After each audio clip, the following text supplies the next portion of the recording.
Bonsoir à toutes et bonsoir à tous. Bienvenue dans notre nouveau numéro d'Au-delà des mots, l'émission consacrée à tout ce qui touche à l'au-delà, bien sûr.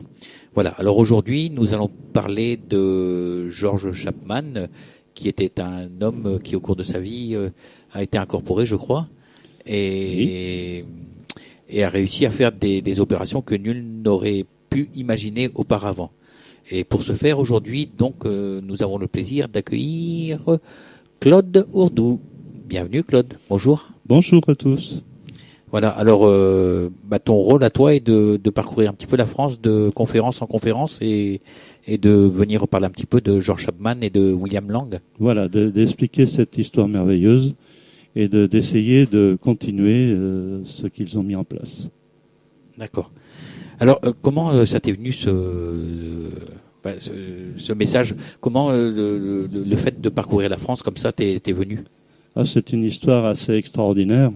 Je suis parti pour aller à la retraite, comme beaucoup, tout content, en me disant je vais en profiter pour faire telle chose.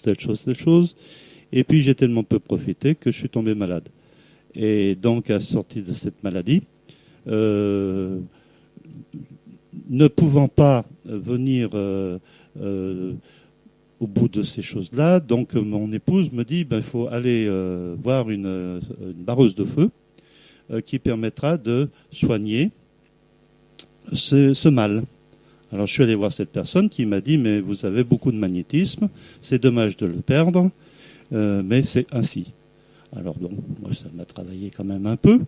Et puis toutes ces histoires-là, ça m'intéressait un peu, mais sans plus. Je suis quand même d'origine électronicien, donc c'est vraiment quelque chose qui était en dehors de toute ma du cursus, on va dire. Voilà, du cursus et puis de ma compréhension. Et puis donc à la suite de ça, mon épouse a eu des soucis avec une personne très chère qui est décédée, elle voulait avoir des contacts avec cette personne. Donc en brave garçon que je suis, je l'ai emmené à ces réunions et évidemment, moi, en tant qu'homme, je suis resté sur le parking à écouter des choses très intéressantes comme les grosses têtes. Et puis là, est apparu aux grosses têtes le docteur Charbonnier. Mon épouse, je retourne la chercher. Elle avait pris des places pour la fois suivante, 2 places, et je lui pose la question, mais c'est qui est la prochaine fois? Alors elle me dit, c'est le docteur Charbonnier. C'était le hasard. Allons-y. Donc, passé cette conférence, on retourne à une autre conférence, et l'histoire de cette conférence, mon épouse dit, on n'y va pas, parce que c'est de la connerie. Un gars qui se fait incorporer par un autre, c'est juste impossible. C'est juste impossible, c'est quelque chose d'inimaginable. Et puis, donc, à la dernière minute, ils ont mis une médiumnité, comme par hasard. Et là, mon épouse, qui était toujours à la recherche d'un message de sa tante, dit, on y va. Et on y a été. Et comme j'avais déjà pénétré dans l'enceinte sacrée, j'y suis retourné. Et là, c'était donc Eliane, la compagne de George Chapman, qui était là, qui faisait une conférence, et c'est de là qu'est commencé mon aventure. Alors, qui était le docteur... Monsieur Chapman. George Chapman. Alors, George Chapman était un grand médium anglais.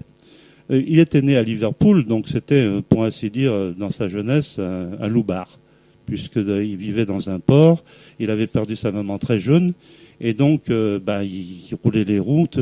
Mais par contre, c'était un cœur tellement grand, il s'occupait donc des animaux, et il s'est aperçu qu'en mettant les mains et tout ça, il arrivait à les guérir. Mais il n'en avait pas tenu plus compte que ça, et donc il est parti, il a fait 36 000 métiers, et puis au bout d'un moment, l'âge venant, il est parti à l'armée, et il est parti pour la guerre. Donc il a fait toutes les années de guerre, donc ça a été quand même pour lui quelque chose de très traumatisant. Mais enfin ça fait rien, vaillant comme tout, il a fait toute cette guerre, et puis à la sortie de la guerre, il est retourné en Angleterre, et là, il s'est marié, Et puis, qu'est-ce qui est fait? Il a eu un enfant, il a eu une petite fille. Et cette petite fille, elle est disparue dans les 3 mois qui ont suivi. Une mort subite ou quelque chose dans le style, quoi. Oui, exactement. D'accord. Mais lui, il s'en est pas remis. Et donc, pourtant, c'était un homme fort, puisqu'il faisait partie des commandos et tout ça. Et il était devenu pompier à Aylesbury. Il s'est renfermé sur lui-même et il a dit, c'est pas possible qu'un Dieu d'amour soit capable de faire des choses comme ça. C'est quoi, Claude? C'est ce que je me suis dit quand mon gamin est décédé. Je me suis dit, Dieu n'existe pas, on peut pas m'enlever mon gamin. Donc c'est ce qu'il s'est dit. Et lui, il a répondu, il disait toujours, quelqu'un qui a perdu un enfant, il n'est jamais plus le même. Et donc il a fait cette expérience-là, lui aussi, il n'a jamais été plus le même. Et donc il a commencé à se tourner vers les religions, pour pouvoir trouver une consolation à son malheur, à sa souffrance. Et évidemment, il n'a rien trouvé, parce que de toute façon, on les connaît, ce qui est donné, c'est assez désespérant. Et donc, il s'est tourné vers un peu de spiritisme, et puis il s'est enfermé sur lui-même, et il s'est mis, à cause du spiritisme, à méditer. Et il méditait jusqu'à 3 heures dans sa cave, et donc il est arrivé à revoir sa fille, commencer à avoir des visions, à faire déplacer des objets. Il a été ça commençait à devenir très important. Et à un moment, à côté de ça, comme il était pompier, ils n'étaient pas toujours au feu, donc ils passaient leur temps en attendant le feu et ils jouaient au Ouija. Et lui, il disait, il faut pas le faire, c'est quelque chose dangereux. Mais lui, il se sentait protégé et il en était tout content de faire le Ouija. Et donc, à travers le Ouija, apparaissait toujours le nom de William Lang, médium. Et il s'est posé des questions avec ses copains. Ils ont dit, on va aller rechercher ce nom de William Lang. Et donc, ils ont cherché. William Lang les a aidés un petit peu par le Ouija. Et ils ont retrouvé la trace de ce fameux chirurgien ophtalmologiste William Lang, qui était à l'époque victorienne chirurgien, et donc assez récemment par rapport à l'âge de George, puisque George est né en 21 et qu'il est décédé en 2006. Donc, fort de ça, il s'est dit, c'est quoi cette histoire de médium de William Lang? Et jusqu'au jour, quand il a réussi à rentrer en transe, pas la première fois, mais au bout de la 3e ou 4e fois, c'est William Lang qui est venu le remplacer son corps subtil. Donc, c'est ce qu'on appelle une incorporation. Hein. Exactement. Voilà. Donc, lui, son âme partait, il était retenu uniquement par le cordon d'argent, et William Lang venait prendre la place et venait travailler et soigner les gens. Et ils ont soigné des milliers et des milliers de gens dans toute la France et dans tous les pays. Alors au début, c'était spécialement en Angleterre, puisque Georges était anglais et assez chauvin. Et il disait, moi, je ne vais pas aller me promener en France ni nulle part. J'ai assez de travail sur place. Et puis, ils ont découvert aussi que William Lang avait donc une fille, des enfants. Et cette fille, quand elle a vu que George Chapman se faisait passer pour William Lang, elle a cru que c'était une arnaque. Et donc elle a cherché à le rencontrer. Et donc George a rencontré donc la fille de William Lang. Et dans la rencontre, il est rentré en transe et la fille a reconnu son père parce qu'il lui disait des choses qu'elle seule pouvait connaître. Et réciproquement, c'est-à-dire que il lui a demandé des nouvelles. Enfin bon, c'était vraiment apparemment. Georges ne savait rien, parce que de toute façon, Georges se souvenait jamais de rien quand il revenait. Oui, c'est une forme de médiumnité en fait. En fait, il était médium tout simplement. Ah, il était médium complètement, voilà. Oui. Mais il était clairvoyant, il était clairaudient. Il avait toutes l'ensemble, mais il se consacrait uniquement à la transe pour laisser cette place à William Lang, parce que l'important l'objectif de tout ça, c'était de soigner des gens. Et quand William Lang intervenait, il faisait des opérations. Il coupait à l'intérieur, le cœur, des trucs. Il travaillait donc sur le corps subtil. Un peu à la manière de Joao, quoi. Voilà, exactement. Mais la seule chose de différence, c'est qu'on connaissait l'entité qui étaient présentes. Parce que Joao fait la même chose maintenant. Il y a une histoire d'incorporation, etc., etc. Tout à fait. C'est la même chose en fait. Tout à fait. Sauf que lui, le docteur qui incorpore, il n'a pas pu retrouver la trace parce que c'est beaucoup plus vieux. Alors que William Lang, c'est ça qui est merveilleux. Eh bien, c'est contemporain. C'est un contemporain de George Chapman. Alors donc, ils ont commencé à soigner comme ça. Donc, ils faisaient sur les parvis des églises, ils soignaient les malades avec. Georges, il était encore pompier, donc il pouvait se permettre de. C'était vraiment une vie extraordinaire qu'il a vécue. Une sorte de Saint-Vincent de Paul, quoi. Complètement. C'est extraordinaire. Il faut de voir la vie qu'il a eue. Et donc, la fille du docteur Lang, voyant que c'était son père, avec tous les médecins qui ont connu William Lang, ils se sont cotisés. Ils ont offert une maison pour que Georges puisse intervenir au niveau des soins avec son père, avec le père de la fille de William Lang. Et donc, mais à condition aussi qu'il quitte son métier de pompier. Alors donc, ça a posé quand même beaucoup de problèmes parce que lui, n'ayant plus de métier, il n'arrivait plus à gagner sa vie. Et donc, il a été obligé un petit peu de faire payer les choses parce que sinon, pour lui, dans sa vie, soigner, ça doit être gratuit, ça doit être complètement gratuit. Et c'est un petit peu ce que je prône toujours. Les soins de là-haut doivent être gratuits. En même temps, l'argent, quand c'est bien utilisé, on va dire, quand c'est juste, on va dire. C'est un échange d'énergie quand même aussi. Tout à fait. D'ailleurs, de toute façon, c'est eux là-haut qui lui ont dit de demander une petite somme et puis de respecter donc la déontologie. Si la personne était pauvre, eh bien, ne faisait pas payer. Et en Angleterre, l'avantage, c'est qu'ils ont des cartes d'indigents et ce qui permettait de faire gratuit aux gens qui étaient indigents, quoi. Oui.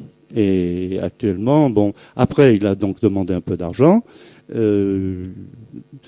Et puis donc ils ont beaucoup soigné jusqu'au jour où donc ils sont restés en Angleterre jusqu'au jour où ils ont rencontré Eliane. Eliane était une personne qui vivait au Maroc et du Maroc elle avait une petite fille qui était très malade. Elle avait une encéphalopathie et donc elle était à la recherche d'un guérisseur pour pouvoir la soigner parce que la médecine n'arrivait à rien faire pour la soigner. Et donc, elle a traversé la Manche et la Méditerranée pour aller le rejoindre. Et elle a présenté la photo de sa fille et elle a ému le fils de Georges, Georges avait un fils qui s'appelle Michael. Et donc, quand Georges est revenu, je pense qu'il avait senti l'appel des choses, donc l'appel de l'amour, on va dire. Et donc, il est parti au Maroc pour soigner la fille d'Eliane, alors que c'était la première fois qu'il partait de l'Angleterre. Et puis, il s'était dit quand même entre-temps, en disant, mais moi, c'est vrai que à force de soigner sur l'Angleterre, on commence à me connaître. Et donc, il y avait plein de gens qui étaient riches, qui pouvaient faire le voyage pour aller se faire soigner en Angleterre. Mais les pauvres, ils pouvaient pas les toucher. Alors, il s'est dit, je vais commencer à faire le voyage, et c'est devenu le soigneur volant. Le plus voyageur, on va dire. Le plus voyageur, il n'arrêtait pas. Il a été donc à Casablanca, il allait en France après, il allait en Belgique, il allait en Suisse. Il a fait énormément de pays francophones et anglophones. Et donc, Eliane, la maman de la petite fille, l'accompagnait partout et est devenue sa compagne.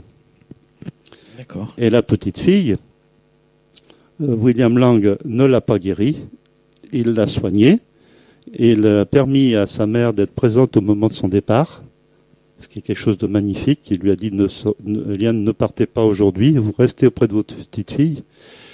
Et malgré la maladie très dure qu'elle avait, elle est partie comme un souffle. Comme ça. Et donc c'est magnifique, William Lang ne l'avait pas abandonnée, il était là auprès d'elle.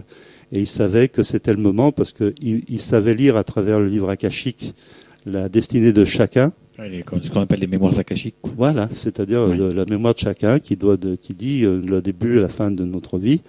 Et donc il avait vu que la petite arrivait au bout de son temps. Et donc il a demandé à Eliane de ne pas partir pour que... et lui a permis de partir sans souffrir, ce qui était magnifique. Alors, ce n'est pas des miracles, ce n'est pas George et William n'ont jamais produit de ce genre de choses, mais ils ont tellement produit des soins qui étaient hors du commun. On disait que, en fait, on parlait quand même de miracles, hein, par rapport à ce qu'il faisait. Eh ben oui, parce que un petit peu comme Edgar Cayce, quoi. Ben oui, parce qu'à partir du moment où les gens connaissent pas les choses, quand on voit quelque chose qui se passe et qu'on ne comprend pas, on dit c'est un miracle. Ben oui. Mais en fait, il ne faisait aucun miracle, il faisait des opérations spirituelles. Oui, tout à fait. C'est-à-dire qu'en fait, quelqu'un de lambda, il va dire c'est un miracle. Nous sommes tout à fait d'accord. C'est tout à fait d'accord. Mais moi j'ai assisté par la suite à ce qu'ils sont capables de faire. Et j'ai une personne qui était en train de devenir aveugle qui s'est mis à revoir. Eh bien, pour moi, ça me paraissait un miracle, mais en réalité, c'est simplement une opération qui a été faite. Ben oui. Et donc, j'en suis témoin, et donc ça continue à se faire. Ils sont là-haut, ils sont pas au chômage, comme on dit, ils continuent à travailler. Il œuvre à quel niveau, au niveau du corps éthérique, à quel niveau Il travaille toujours au niveau du corps éthérique. Oui. Mais par contre, des fois, quand même, il arrivait à travailler plus bas. Mm-hmm. Et il arrivait même à reconstituer de la matière avec comment ça s'appelle, ectoplasme. Ectoplasme. Donc il y a une personne qui avait un petit jeune qui faisait du vélo. Il avait un problème de poumon qui avait été abîmé et ça le gênait beaucoup pour être champion de vélo. Oui. Eh bien, il a réparé la partie entre les deux du poumon, William Lang. Et donc après, le jeune avait un poumon parfait. Alors William Lang qui s'est incorporé dans George Chapman. Oui, c'est ça. Oui. Mais travailler on sur sait plus trop qui est qui. Là. Eh oui. L'un va pas sans l'autre en fait. Disons que Georges, de toute façon, est le support. Et il n'est jamais, lui, n'a fait aucune guérison, si on veut, en tant que tel. En tant qu'incorporé. Oui. Lui, il était le support, il était le fournisseur d'énergie, il était le fournisseur d'électoplasme, il était le fournisseur de tout ça. Et justement, toujours, lui, dans cette inquiétude de vouloir prouver de la vie après la vie et que cette histoire était vraie, eh bien, quand William Lang retirait de la matière d'une personne, il le mettait dans une petite coupe à côté avec de l'eau, comme font les autres guérisseurs, on va dire. Et ils ont fait analyser ce qu'il y avait dans le bocal. Pour voir si c'était vraiment de la chair. Faire l'ADN. Oui. Et il s'est avéré que c'était bien la personne qui venait d'être soignée. D'accord. Donc ça prouvait complètement que c'était quelque chose à l'intérieur de la personne présente qui avait été opérée. Et est-ce qu'il restait des cicatrices ? Il y avait une petite cicatrice qui était là et qui disparaissait dans la demi-heure l'heure qui suivait. D'accord. C'est extraordinaire, vraiment, c'est quelque chose d'extraordinaire. Mais c'est merveilleux. On va marquer une petite pause musicale, on se retrouve de suite après. Tu feras des réponses aux questions après ? Oui. En toute dernière partie d'émission. Oui, bien sûr, je veux bien. Bon, on se retrouve de suite après une pause musicale et Claude Ourdou aura le plaisir de répondre à vos questions en fin d'émission. Voilà, à tout à l'heure. Voilà, on se retrouve donc pour la deuxième partie de l'émission Au-delà des mots avec Claude Ourdou qui vient nous parler donc de George Chapman et de William Lang. Alors nous avons laissé tout à l'heure Claude avec William Lang et George au Maroc, je crois. Oui. Voilà, et avec la fille Eliane. Voilà. Alors si tu peux nous en dire un petit peu plus. Alors donc, c'est un petit peu en résumé. Je reviens un tout petit peu en arrière. Eliane avait cette fille qui était malade, et donc Georges est parti au Maroc pour soigner cette petite fille. Et cette petite fille, Eliane, quand elle a vu Georges, elle a compris qu'il y avait quelque chose d'extraordinaire qui allait se passer. Et donc Georges est rentré en transe et William Lang, bien sûr, est venu pour pouvoir soigner cette petite fille. Mais si vous voulez, le miracle de l'amour était là. Et donc Eliane a compris que Georges, c'était quelqu'un qui allait devenir son compagnon. Et c'est ce qui est devenu. Donc, je vous ai expliqué aussi que William Lang n'avait pas pu soigner sa fille, parce que il n'y a pas de miracle dans ce que font les chirurgiens de l'au-delà. Ce sont des soins, au même titre que tous les chirurgiens. Et si notre vie, elle est à vouloir s'arrêter, eh bien, elle s'arrête. Il n'y a pas de miracle, ce sont que des opérations. En fait, on laisse la destinée faire son œuvre, en fait. Tout à fait. Et William Lang disait bien, avant d'aller voir un guérisseur ou d'un soigneur, eh bien, commencez par aller voir votre médecin, qui est souvent de très bons conseils. Et puis après, si les choses n'arrivent pas au bout, eh ben, essayez de voir quelqu'un avec des soins de l'au-delà. Donc voilà. Alors à la suite de ça, eh bien, Eliane a donné un grand coup de main à Georges et est devenue sa compagne. Et donc l'accompagnait et aidait pendant les soins pour traduire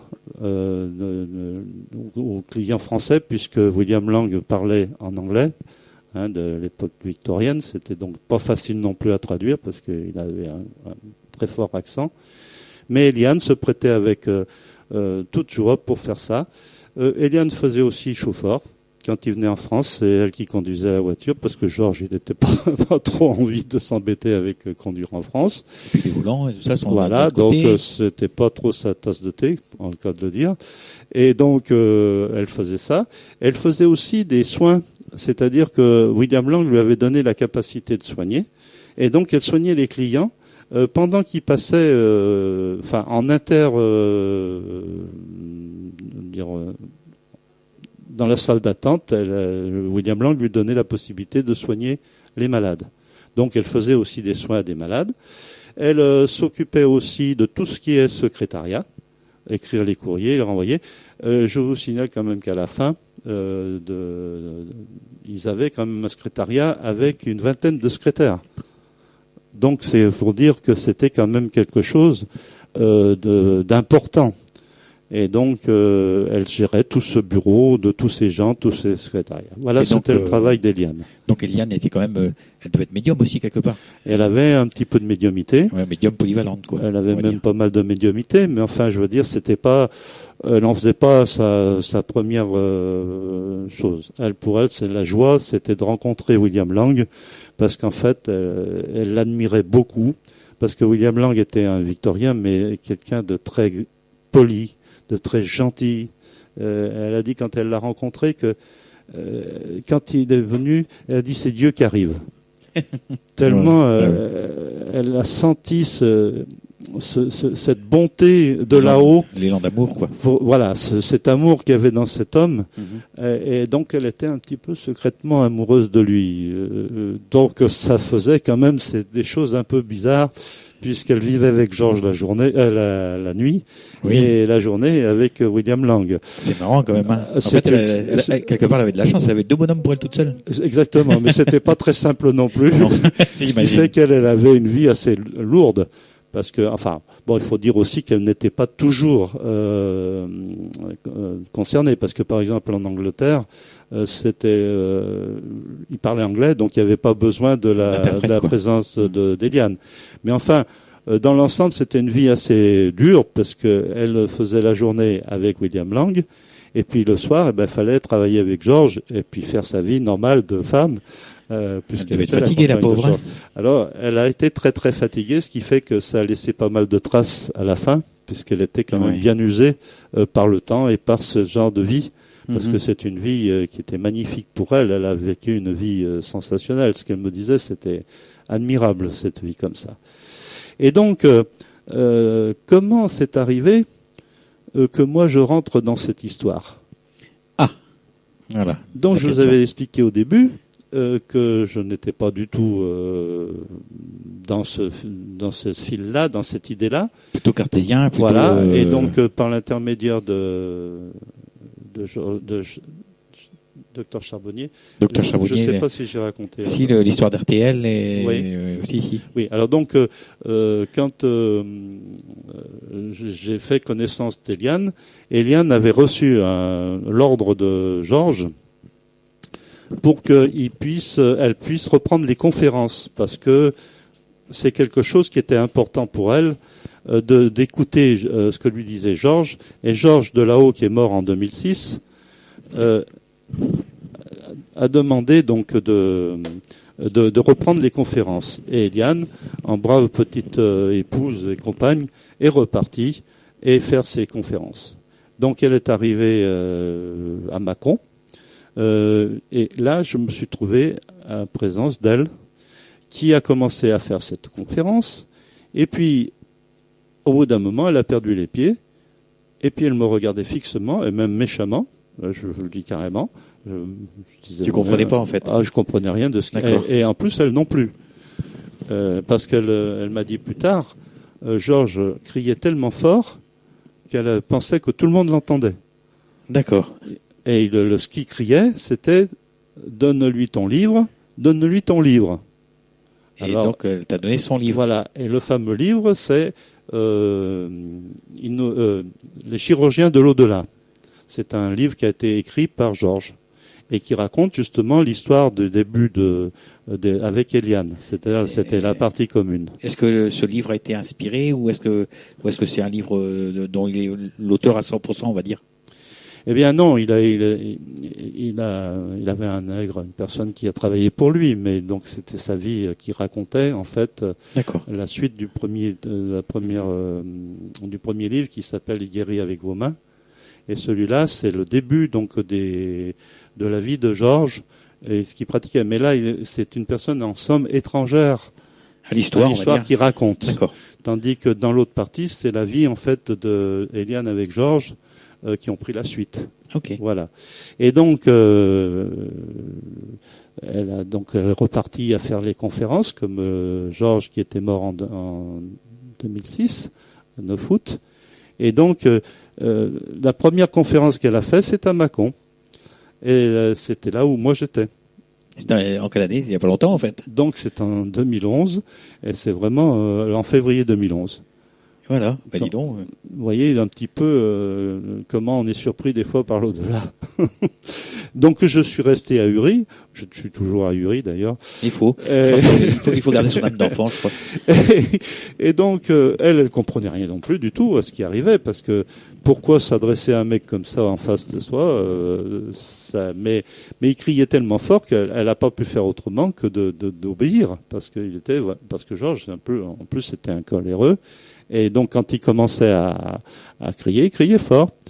Oui. Et donc, après le film, on s'est aperçu que le film était tiré d'un film américain où il y avait l'interview de Georges et de William Lang. Que tu as traduit en français? Que depuis, j'ai aménagé avec d'autres sources que Eliane avait. D'accord. Entre parenthèses, il y en avait une qui avait été tournée et qui avait été à la demande de William Lang. Ça, c'est quand même quelque chose d'extraordinaire aussi. Elle avait des amis de France qui venaient chaque année passer les vacances et en même temps se faire soigner par William Lang, parce que la personne qui est d'ailleurs dans le film que je passe pour la conférence avait un cancer du sein, et donc elle se faisait soigner les restes de la maladie par William Lang chaque fois qu'elle montait à Pantlas. Pantlas étant l'endroit où habitait Georges à la fin. Donc c'est ce qu'il appelait son sanctuaire. Et donc cette personne-là, un jour, Georges demande: est-ce que vous pouvez, parce que ils étaient un peu de cinéma, ils avaient une caméra Super 8 ou non, là c'était quand même du numérique. Ah, déjà. Ah oui, c'était parce qu'à la fin, c'était en 2005. Ah oui, lui il est parti en 2006. Il est parti en 2006. D'accord. Et donc, il fait la demande, parce que c'est William Lang qui le demandait, de faire une espèce de montage de soins. C'est-à-dire qu'on voit dans ce film Georges rentrer en transe, se faire incorporer, l'arrivée de William Lang, et William Lang faire les soins sur cette personne. Au niveau, je sais pas, de physique, est-ce qu'on voit quelque chose? Ça se voit parce que même si Georges arrive, il n'était pas jeune, il était à 84 ans, et que William Lang est parti à 85, je veux dire, ils étaient un peu ridés tous les deux, donc ça se voyait pas. Oui, mais l'allure globale, c'est-à-dire que Georges s'est encore plus tassé. On voit que la main change de côté. Enfin, on voit bien quand même qu'il y a une incorporation. Gaucher, l'autre droitier. Si, en plus. D'accord. Donc, on voit William Lang commencer à lever sa main gauche pour travailler, et puis claquer des doigts. Enfin bon, on voit tout le travail qu'il fait sur le corps subtil de la patiente. Et il travaille les yeux fermés. Et il travaille les yeux fermés. Et il a une voix, parce qu'il parle, une voix spéciale qui est difficile à imiter, que j'ai malheureusement un petit peu fermé sur le film parce que il fallait bien le traduire en français, mais je l'ai quand même dans d'autres parties du film. Et donc on assiste à ces soins, et ça a été demandé par William Lang. Donc Eliane avait ça dans ses stocks, et elle m'a donné ce film. Et quand je l'ai vu, moi j'ai dit tout de suite, ça c'est bon pour l'ensemble. Et donc j'ai fait un montage, mais je peux vous assurer, moi qui suis pourtant cartésien électronicien de base, j'ai bien senti quand j'ai monté le film que tout se passait d'une manière incroyable. Tout se mettait en place. Tu étais presque incorporé, on va dire. C'était incroyable parce que les effets venaient tout seuls, les choses se mettaient en place. On voit, il s'est presque monté tout seul ce film. Quand c'est juste, ça glisse tout seul. Bon, alors c'est vrai, il y a quand même le métier derrière, mais oui. Je veux dire, tout a bien marché et tout ça. Donc j'avais mis la musique et tout. J'en profite quand même pour parler complètement du film. Et donc j'avais mis tous les morceaux de musique en place. Et puis, je fais voir ça à Étienne Drapeau, qui est un journaliste, pour voir un petit peu ce qu'il en pensait au niveau de la revue de l'au-delà aussi. Voilà, qui s'occupe de la revue de l'au-delà. Et il me dit, attention, ça c'est pas bon parce que on va avoir des problèmes avec la SACEM. Parce que il y avait moi j'avais mis des morceaux que je connaissais qui me plaisaient bien, donc nos amis les prêtres, simple. Et puis donc là, il me dit ça non. Alors bon, je retire mes trucs et puis il faut trouver un nouveau truc. Alors lui, il dit j'ai un copain qui est pianiste et qui a eu des problèmes. Il a perdu sa femme, donc il est un petit peu spirit. Il va te trouver quelque chose de formidable pour mettre sur ton film. Donc je lui donne un DVD et puis le voilà. Et immédiatement, il rappelle le lendemain en disant c'est irrémédiable, il veut pas le faire. Donc me voilà, 100 personnes pour faire de la musique. Et Eliane me dit, mais de toute façon, moi je connais Patrick Juivet. Patrick Juivet. Juivet, oui. L'acteur, le chanteur. Le chanteur. Où sont les femmes? Voilà. Et lui avait été soigné par William Lang. À une période, Patrick Juivet était malade. Oui. Et la presse le condamnait. Et celui qui l'a guéri, c'est William Lang. Et il est réapparu sur la scène. Peut-être le sida ou quelque chose comme ça. Non. Parce que il est homo. Oui, mais c'était de toute façon, peu importe, je ne sais pas de quoi. Et puis de toute façon, William Lang et Georges n'en parlaient jamais de tout ça. Oui. N'empêche que quand il est ressorti de Pantclass, eh bien, il a repris. On a vu qu'il avait disparu pendant un bon moment. Oui. Et puis après, il a repris la scène et il a repris le dessus. Là, il fait achetant de tête de bois là maintenant. Voilà. Et c'est donc William Lang qui l'avait soigné. Il y a eu un article sur Marie-Claire de ça. Je l'ai pas amené, mais j'ai une trace de ça. Et donc, pour dire que balèze quoi. Oui, c'est quelque chose d'extraordinaire. Eh bien, lui. Comme par hasard, j'ai cherché le numéro de téléphone pour Eliane chez sa maman, on a fait tout ce qui est fait, et à la sortie, on n'a jamais pu le joindre. Parce que le numéro était pas le bon. D'accord. Donc à la sortie, pas de musique de ce côté-là aussi. Donc mon épouse Carole me dit... Il a 63 ans. Oui, il doit pas être très jeune non plus, parce qu'on fait partie de la jeunesse. Et donc, mon épouse me dit, mais on a un petit cousin neveu plutôt, qui composait à l'orgue des morceaux de musique. Il suffit de lui demander peut-être que ça a été le nom catégorique. Voilà, me voilà bien dans la panique. Parce qu'il fallait absolument faire cette musique. Je n'avais rien, alors donc j'ai acheté un DVD de musique de film, et donc j'ai choisi des morceaux pour mettre dessus. Et puis donc je fais partir ce DVD pour le montrer à Monsieur Drapeau. Et il dit ? Et le disque n'arrive jamais chez Monsieur Drapeau. Mais non, vu que c'est musique de film, c'est soumis à des droits aussi. J'imagine. Mais non, c'était des musiques exprès. Libre de droit. Libre de droit. D'accord. C'était avec le logiciel que j'avais. Ok. Donc ça posait pas de problème. Mais le DVD n'est jamais arrivé. Il s'est perdu et pourtant il était en colissimo. Ok. Alors je reprends mon film, et puis je regarde, et je m'aperçois que sur le film, j'avais oublié les remerciements à William Lang. Je remerciais Georges, mais ne remerciais pas William Lang. Alors je refais le montage de cette partie-là. Je dû être guidé parce que je vois pas comment je suis arrivé là-dessus. Bah oui. Je l'ai posté le lendemain. Eh bien, le lendemain matin, il était arrivé à bon port. Comme par hasard. Voilà un petit peu. Mais cette aventure sur la musique n'est pas finie. Donc, dans la dame qui avait été opérée au moment de ce qui s'appelle Geneviève dans le film, qui a été opérée dans le film, avait en archive un morceau de musique qui s'appelle Pantglas, qu'un monsieur avait composé pour George et William Lang, et qui avait d'ailleurs déposé le son à la SACEM. Et donc je retrouve cette personne, et cette personne, je lui explique, je lui montre le film et tout ça, et donc je lui dis, écoutez, si vous êtes inspiré par l'au-delà, est-ce que vous pouvez me refaire de la musique pour le film? Alors, on me dit, je sais pas, mais enfin bon, comme c'est quand même un type qui était très très amoureux de l'au-delà et tout ça, il dit, je vais essayer. Et puis il me rappelle un peu plus tard, il me dit, cette nuit, j'ai composé ce qu'il fallait, et j'ai fait 6 morceaux, je te les envoie, tu verras ce que tu peux faire. Bon. Super, l'inspiration. Arrivent les 6 morceaux, je prends le premier morceau qu'il avait composé, un petit morceau tout petit, tout court. Alors je dis, mais ça, j'essaye de le poser sur mon montage. Je trouvais joli, mais je dis, je la rappellerai pour le faire allonger, parce que ça ira peut-être bien. Mais avant, j'essaye le deuxième morceau, celui qui vient derrière. Le deuxième, je le trouve un petit peu trop olé olé, donc celui-là me convenait pas. Le troisième, je le prends, je le mets en place, vous me croirez si vous voulez, il est tombé à la seconde près. Pile poil, Madame Moelle. Pile poil.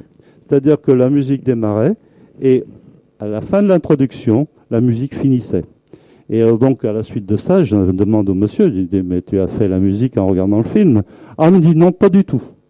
J'ai regardé le film comme tu me l'avais envoyé, mais je ne m'en suis pas du tout servi. C'est-à-dire que c'est venu comme ça. Après, je prends le petit morceau qu'il y avait et je le mets à la transition. Il correspondait au poil. Et le troisième morceau, j'ai pas besoin de vous en dire plus, il collait à la seconde près pour le final. Donc la musique cette musique, cet ensemble de films devient vraiment un trésor de l'au-delà parce que je suis persuadé que c'est eux qui ont aidé à la composition de la musique. Parce que c'est pas possible autrement. Comme on dit, musique inspirée. Complètement. Voilà quoi. Complètement, parce que le monsieur, d'en plus, c'est un accordéoniste, donc les compositions sont normalement un peu musettes, et là vraiment c'est une très belle musique que vous verrez sur le film pendant la conférence. Voilà. La conférence, on rappelle, aura lieu demain, donc samedi 10 mai à 14h30, 1 rue Ernestine Le Trémaudan. Donc c'est au centre de Kéraudrin. Donc cette musique, vous voyez, elle va avec le reste, c'est un vrai trésor. Donc pour en finir, je fais connaissance donc avec Eliane, et puis Eliane, donc la compagne de Georges, et nous voilà à essayer justement de remonter le film pour qu'il soit un peu plus cohérent au niveau pour passer dans les conférences. Et puis, on travaille ensemble et tout ça, et puis donc Eliane tombe malade. Elle fait un AVC, et à la suite de cet AVC, évidemment, elle perd un peu de mémoire, et donc on se décide de travailler autrement par des systèmes de questions-réponses. Mais je n'avais pas vu venir le coup, c'est qu'en fait, il me préparait pour que je puisse bien apprendre l'histoire et bien pouvoir répondre à tout ça. Voilà, on va marquer une petite pause, et tu vas nous raconter un petit maintenant l'histoire des conférences. Voilà. Voilà, à tout de suite. Nous voilà arrivés à l'avant-dernière partie de l'émission. Donc, dans cette partie, Claude va nous expliquer un petit peu comment se déroulent ces conférences et où il va, etc., etc. Je vous rappelle que vous aurez la possibilité de poser des questions, vous avez la possibilité de poser vos questions et Claude y répondra en toute fin d'émission. Voilà. Alors Claude, comment se passent tes conférences? Alors donc au départ, donc on a bien dit que je faisais donc l'aide, l'assistant d'Eliane dans ses conférences. Et puis jusqu'au moment, donc elle a fait la première conférence à Bazas. Là, Étienne Drapeau l'a rencontrée comme quoi elle était en Bazas et a demandé de faire la conférence à Paris de la journée de la survivance. Et donc, Eliane a pu faire cette journée. Ça lui était très dur, mais elle l'a fait. Et ça a été vraiment un bon, comment dire, quelque chose de magnifique pour elle. Et après, comme ça se passait bien, j'avais dit, on va faire d'autres conférences. Et malheureusement, elle est tombée malade. Et au moment d'aller la chercher, on allait la chercher pour aller à Douai, dans le Nord. Elle a dit, non, je peux pas y aller. Elle avait trop de tension, elle était vraiment malade. Eh ben, je suis parti. Et poussé par, je suppose, l'au-delà, eh ben, j'ai fait ma première conférence là-bas. Et je peux vous dire que le président ou la présidente de l'association, elle brillait pas, parce que c'était vraiment le débutant. Et la conférence, comme par hasard, s'est très très bien passée. Et donc, ils m'ont dit, maintenant, il faut prendre la valise et il faut y aller. Il faut faire le tour de la France. Le bâton de pèlerin qu'on dit, je crois. Le bâton de pèlerin. Et donc, je suis reparti. Eliane est tombée de plus en plus malade. La suivante conférence, là, c'était devenu vraiment plus possible de bouger. Donc, j'ai continué à faire toutes les conférences. Et puis, Eliane est partie, au mois de novembre 2012. Vous voyez, donc je l'avais connue en 2011. Elle est partie en 2012. Et 4 jours après son rentrée dans le coma, on était en train de manger à midi. Et Carole me dit, mon épouse, tu as un papillon sur le bras.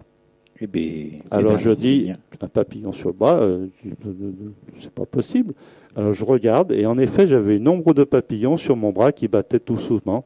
Et je lève les yeux, il y avait un énorme paon sur la vitre qui battait tout doucement des ailes. C'est quelque chose de magnifique. Et donc par la suite, après le décès d'Eliane, la conférence que j'ai faite, devinez dans quelle association ça a été fait? Les papillons. Exactement. D'accord. C'est vraiment pas un hasard. Et là, ça a été le premier message que j'ai reçu d'Eliane au niveau dans sa transition. Et elle a dit, oui, c'est bien moi qui ai fait ça, mais c'est pas ce que tu as compris. C'est toi qui dois prendre la suite. C'est toi qui prends ton envol, et pas moi qui suis parti. Oui. En fait, elle t'a juste... vous êtes croisés pour qu'elle te remette le relais. Exactement. Donc, on en a déduit que j'étais là pour prendre la suite de ce qu'elle avait fait.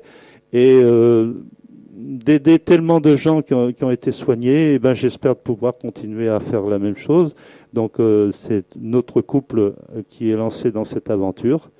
Et donc nous devrons, à un certain temps, il est prévu plein de choses, reprendre en gros ce qui se faisait et soigner le maximum de gens. Et ça nous remplit le cœur de joie parce que c'est vraiment la chose, l'idéal. Ben oui. On va inviter les gens à venir te voir demain, samedi, à la conférence qui débute à 14h30. Donc ça se passe un rue Ernestine de Trémaudan, en face de la clinique Pasteur, à Brest. Voilà, tu as aussi un site internet, je crois. Oui, d'ailleurs, je me souviens plus du tout le nom. Si on tape Claude Ourdou... voilà, vous trouverez quand même le site, oui. Sur Google, ça devrait marcher. Je l'ai sur mes cartes de visite. Voilà. Voilà, on va se quitter pour l'espace d'une pause musicale et puis on se retrouvera pour les questions-réponses de suite après. D'accord. Voilà. À tout à l'heure. Merci. Alors, Claude, on va se quitter pour ce soir. On se retrouve donc samedi à 14h30 pour notre conférence. Oui. Voilà, et je te remercie de passer nous voir. Moi aussi, je vous remercie. À la remercie. radio, parce que nous, on reste ensemble tout le week-end. Okay. Voilà, on va aller se balader, on va aller voir un petit peu. Comme tout le monde sait que j'aime bien aller me balader à la campagne, on va y faire visiter un petit peu le coin. Voilà, tant qu'à faire. Merci. Et je vous souhaite une bonne fin de soirée. Je te souhaite une bonne fin de soirée, Claude aussi. C'est gentil, merci. Et moi, je souhaite une bonne soirée à tout le monde. Et je vous remercie de votre écoute. Voilà, on n'a pas eu de questions, par contre, on a eu des remerciements. Donc, de plusieurs personnes, je vais pas tout noter. Voilà, je vous souhaite je vous dis à demain pour d'autres émissions et voilà. Tout simplement, salut, et puis, je vous aime, quoi. Voilà. Au revoir. Au revoir. Eh ben, une fois n'est pas coutume. Là, on vient de voir que il y avait des questions qui venaient d'arriver. Alors, je vais te les poser. Oui, bien sûr. Alors, la première est de Julie. On coupera après. Hein, tant pis. Hein. Voilà. Enfin, et tant mieux en même temps. Alors, pour les maladies les plus sérieuses, leurs maladies ne proviennent-elles pas d'une volonté divine et que rien ne peut contraindre la guérison du malade, puisque ce n'est pas son heure. Enfin. Le guérisseur est-il bien informé du dessein de la personne et refuser de guérir si cette épreuve est importante ou alors s'il doit mourir? Merci, désolé de la confusion. Mais on a compris le sens, je pense. De toute façon, la guérison, elle est pour la plupart due à soi-même. Il y a une partie qui est divine, il y a une partie qui est de l'astral, et il y a une grande partie de la personne elle-même. Donc là-dedans, si la personne n'est pas décidée à vouloir guérir, elle peut anticiper sa disparition, mais il ne faut pas oublier non plus du livre akashique où se trouvent les dates de début et fin de la vie, et ça ne peut pas du tout aller à l'encontre. Le guérisseur, donc comme William Lang, pouvait lire dans le livre akashique et pouvait déterminer si la personne en face pouvait être soignée ou pas. C'est tout simple, en fait. Pardon ? En fait, c'est tout simple. C'est tout simple. Voilà. Alors, y a Tata Chantal qui nous dit « Bonsoir Jeff, bonsoir Monsieur Ourdou. Quelle histoire extraordinaire. Tellement précise que je n'ai pas de questions. Merci à vous. » Je vous remercie, mais c'est vrai que c'est une histoire extraordinaire. Alors après, il y a Mumia. « Merci Jeff pour la chanson. Bisous. » Alors, je tiens à signaler que c'est pas moi qui ai choisi les chansons ce soir. Voilà. Alors, c'est Carole et Claude, tout simplement. Voilà, j'aurais demandé quelles chansons ils aimaient, et puis on a passé les chansons qu'ils ont choisies. Voilà. Alors, Vincent, bonjour. À quel moment avez-vous su que vous pouviez aider ceux qui sont en demande, et qu'avez-vous ressenti comme changement en vous? Alors, honnêtement, je n'ai rien ressenti. C'est quelque chose qui s'est fait naturellement. Je savais même pas si j'étais capable de le faire. Et puis je l'ai surtout expérimenté au départ sur des amis, parce que Eliane avait reçu des messages comme quoi ça pouvait se faire. Elle m'a appris un petit peu les choses. Je l'ai su aussi par des médiums en faisant des conférences que je devais pouvoir soigner. Et puis donc après, c'est comme ça. J'ai appris, comme on dit, sur le tas. Et à force de faire, il y a les résultats qui sont apparus, mais qui ne sont jamais dus à moi. C'est toujours dû à l'au-delà, c'est-à-dire que je suis vraiment le soigneur spirituel, c'est-à-dire que c'est l'au-delà qui utilise mes mains et mon énergie pour pouvoir soigner. Voilà. J'espère avoir répondu. Je pense que c'est bien, hein. Voilà. Alors après on a Paty qui anime une émission sur les rêves. Bonjour Jeff, bonjour Monsieur Ourdou. Voilà, en fait, elle dit simplement bonjour et elle met un petit message ici si je vais le trouver. Hop, c'est là. Il suffit de cliquer ici, de recliquer là et hop, on a les questions. Non,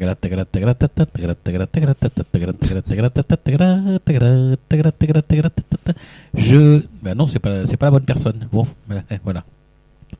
Alors, que j'aime la chanson que tu viens de passer en pause musicale sur l'émission sur Claude Ourdou.